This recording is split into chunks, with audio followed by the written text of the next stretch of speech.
Hello friend, এএমসিসিতে সকলকেই স্বাগত। আজ আমরা ক্লাস নবম শ্রেণীর প্রথমতম অধ্যায় ফরাসি বিপ্লবের বিভিন্ন দিক সে সম্পর্কে আলোচনা করব। এই অধ্যায়ের গুরুত্বপূর্ণ একটি প্রশ্ন রয়েছে, রোবোস্পিয়র কে ছিলেন বা রোবোস্পিয়র কে, বা সন্ত্রাসের রাজত্ব বলতেই বা কী বোঝো, তাতে কে সবচেয়ে বেশি ভূমিকা পালন করেছিলেন।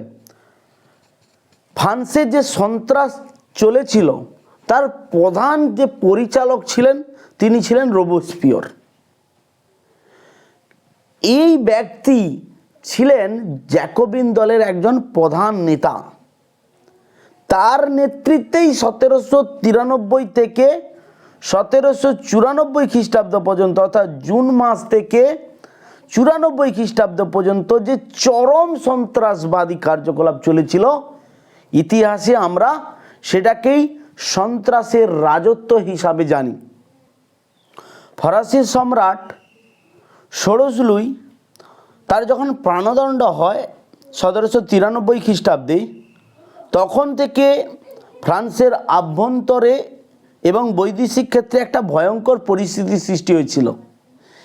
এই পরিস্থিতির সুযোগেই ফ্রান্সের অভ্যন্তরে নিত্য প্রয়োজনীয় দ্রব্যমূল্যর বৃদ্ধি বাড়ে।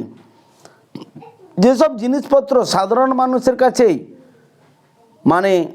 দাম এত প্রবল বৃদ্ধি পেয়ে যায় যা চরমতম আকার ধারণ করে। রাজতন্ত্রের সমর্থকগণ সরকারের বিরুদ্ধে বিদ্রোহ ঘোষণা করতে শুরু করে। ফ্রান্সের বিরুদ্ধে ইউরোপের বিভিন্ন দেশ একজোট হয়ে, অস্ট্রিয়া, পারস্যিয়া, পর্তুগাল, স্পেন, এইসব যে একজোট হয়ে যুদ্ধ ঘোষণা করে। এই অবস্থায় বা এই পরিস্থিতিতেই সন্ত্রাসের শাসন শুরু করেন কে? রোবোস্পিয়র। রোবোস্পিয়রই সর্বপ্রথম সন্ত্রাসের শাসনের নায়ক ছিলেন। তিনি সন্ত্রাসের শাসন শুরু করেছিলেন।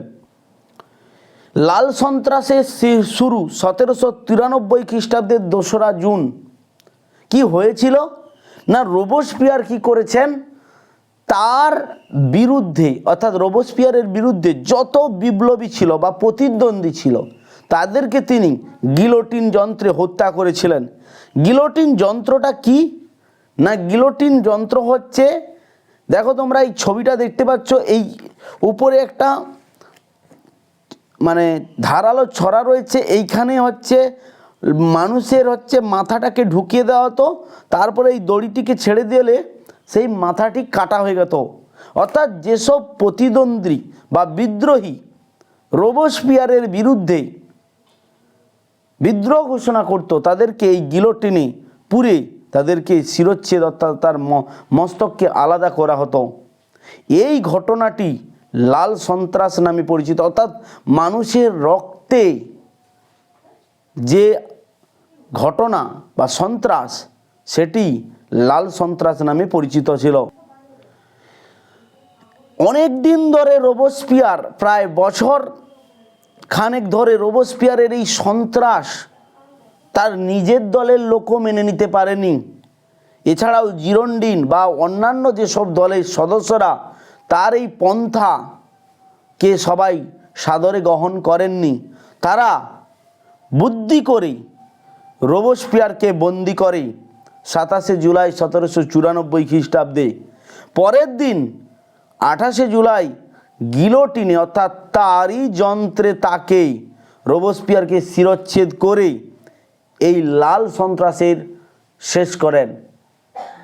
অর্থাৎ রোবোস্পিয়র যে সন্ত্রাসের রাজত্ব শুরু করেছিলেন তাকেই তার সদস্য এবং অন্যান্য সদস্যরা তাকে বন্দি করে তাকে সেই জায়গায় হত্যা করে, অর্থাৎ গিলোটিনে হত্যা করে 1794 খ্রিস্টাব্দের 28শে জুলাই তাকে বন্দি করে হত্যা করে এই সন্ত্রাসের অবসান ঘটান। এই হচ্ছে আজকের রোবোস্পিয়র বা লাল সন্ত্রাস বা সন্ত্রাসের রাজত্ব বলতে কি বোঝো।